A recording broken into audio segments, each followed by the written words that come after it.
بەشی سێهەم و کۆتایی هەڵسەنگاندنی هاوبەشی هەیئەتی ئیجرایی ڕێکخراوی کرێکارانی شۆڕژێڕی ئێران ڕاهی کاریگەر و کۆمیتەی ناوەندی حیزبی کۆمۆنیست ئێران لە ژێر ناوی کۆماری ئیسلامی لە گێژاوی قەیرانەکاندا.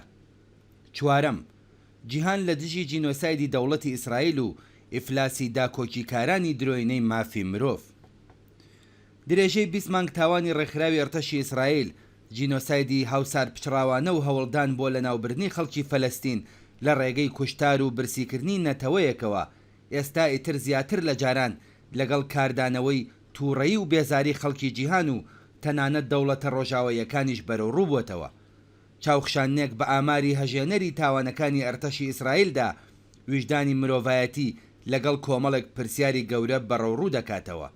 کوژرانی 51,000 کەس کە 69% ژن و منداڵ بوون، کوژرانی 16,927 مناڵ، کوژرانی 11,487 ژن، تیاچوونی سەرجەم ئەندامانی 902 خێزان، گیان لە دەستدانی 175 ڕۆژنامەنووس، 25,973 منداڵی کە دایک یان باوکیان لە دەست داوە، کۆچکردنی زۆرە ملێ و ئاوارەبوونی 2 ملیۆن کەس، وێرانبوونی 125 زانکۆ و قوتابخانە، وێرانبوونی 150,000 یەکەی نیشتەجێبوون و هەروەها بەرکەوتنی زیانی جددی بە 80,000 یەکەی نیشتەجێبوون. لەسەر بنەمای ئەم تاوانە ئاشکرا دژە مرۆڤایەتیانە پەرەسەنی بەردەوامی فشاری بیرروڕای گشتی هاوکات لەگەڵ بەردەوامبوونی تاوانی دڕندانە و نامرۆڤانەی ئەرتەشی ئیسرائیل، دەوڵەتەکانی ڕۆژاوای بەڕادەیەکی زۆر خسوەتە ژێر گوشارەوە. ئێستا جگە لە بێلژیک و ئیرلەند و ئیسپانیا، دەوڵەتەکانی فەڕەنسە و ئاڵمان و سوێدیش دەنگی ناڕزایەتیان بەرز بۆتەوە. تەنانەت ئێمانوێل ماکرۆن باسی لە پێویستیدان پێدانان بە دەوڵەتی فەلەستیندا کردووە. ئەم هەڵوێستەی سەرۆکۆماری فەڕەنسا لەگەڵ دژەکردەوەی توندی وەزیری دەرەوەی ئیسرائیل بەرەو ڕوو بۆتەوە، کەوتی ئێوە لەسەر کاغەز دەوڵەتی فەلەستین بە فەرمی بناسن، ئێمە دەوڵەتی ئیسرائیل لەسەر زەوی فراوان دەکەین. هاوتەریب لەگەڵ ئەم هەڕەشەیە بە پێچەوانەی هەموو بڕیارنامەکانی نەتەوە یەکگرتووەکان مۆڵەتی دروستکردنی دەیان شارۆچکەی یەهودی نشین لە کەناری ڕۆژاوە دەرچووە و 70% خاکی غەزا لە فەلەستینیەکان چۆڵ کراوە و لەلایەن ڕژیمی ئیسرائیلەوە داگیر کراوە. بێباکی ئیسرائیل لە پێشێلکردنی ئاشکرای هەموو ڕێکەوتن نامە نێودەوڵەتیەکان، دەستدرێژی ئاشکرا بۆ سەر وڵاتانی دراوسێ، کوشتاری دڕندانە و برسیکردنی خەڵکی فەلەستین، دەستڕێژی گولە بۆ سەر خەڵک لە کاتی هەوڵدان بۆ وەرگرتنی خۆراک، سیمای دزێ و دڕندەیی و دەستدرێژی کارانەی دەوڵەتی فاشیستی ئیسرائیلی زیاتر لە هەمیشە ئاشکرا کردووە. ئێستا وەزیری دەرەوەی مسر داوا لە سەرۆکی ئاژانسی وزەی ئەتۆم دەکات فشار بخاتە سەر دەوڵەتی ئیسرائیل بۆ ئەوەی پەیوەست بێت بە پەیماننامەی NPT. هاوکات وڵاتانی عەرەبیش هەست دەکەن بۆ دروستکردنی هاوسەنگیەک لە بەرامبەر هێزی دەوڵەتی دەستدرێژیکاری ئیسرائیلدا پێویستیان بە هاوکاری لەگەڵ دەوڵەتی کۆماری ئیسلامی ئێران هەیە. هەرەمەش ڕوانگەی عەرەبەکان و بەتایبەت وڵاتانی عەرەبی حەوزەی کەنداوی فارسی بەرامبەر بە پەیوەندیەکانیان لەگەڵ کۆماری ئیسلامی گۆڕیوە.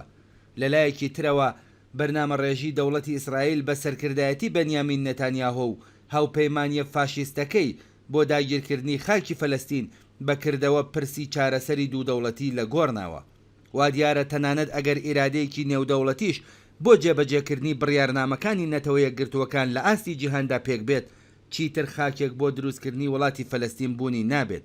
ئێستا بەرەو ئاراستەیەک دەڕۆین کە تەنها ڕێگەی چارەسەری قەیرانی فەلەستین بریتیە لە دروستکردنی وڵاتێکی یەکگرتوو کە تێیدا مافی هاوڵاتی بوونی یەکسان بۆ فەلەستینی و یەهودیەکان لە بەرچاو بگیرێت. وڵاتێک کە تێیدا مافی هەر هاوڵاتیەک، چه موسڵمان بێت یان یەهودی، مەسیحی یان درۆزی، بۆ بەهرەمەند بوون لە ئازادیە بنەڕەتیەکان لەوانە ئازادی ئاین بە فەرمی بناسرێت. دەوڵەتێک لەو شێوەیە بێگومان ناتوانێت ئەو دەوڵەتە ڕاستڕەوە ئاینی یەهودیی ئێستا بێت. هەنگاوەکان بەرەو ئەم ئاراستەیە پێویستی بە خەباتێکی جددی لەلایەن کۆمەڵانی خەڵکی ئاشتی خوازی هەردوولا وە گۆڕانکاریەکی بنەڕەتی لە ڕۆژهەڵاتی ناوەڕاستدا هەیە. ئاخێزی شۆڕژگێڕانە و کۆمەلگا تەوەر و مەدەنیەکەی خەڵکی ئێران ئەگەر سەر بکەوێت و هاوکات بتوانێت هاوپشتی و لێک نزیک بوونەوەکان لە ڕۆژهەڵاتی ناوەڕاستی گەورەدا پەرە پێ بدات، ئەتوانێت ئەو ناوچەی جیهانیش بەرەو ئاشتی و ئارامی و پێکەوە ژیانی ئاشتیانە ڕێنمایی بکات. بڕوخێت ڕژیمی کۆماری ئیسلامی، بژی شۆڕشی کۆمەڵانی خەڵکی ئێران، بژی ئازادی، دێمۆکراسی و سۆسیالیزم، کۆمیتەی ناوەندی حیزبی کۆمۆنیستی ئێران و هەیئەتی ئیجرایی ڕێکخراوی کرێکارانی شۆڕژگێڕی ئێران ڕاهی کاریگەر شەممە هەفتەی جۆزەردانی 1404 بەرامبەر لەگەڵ حوتی ژوەنی 2025.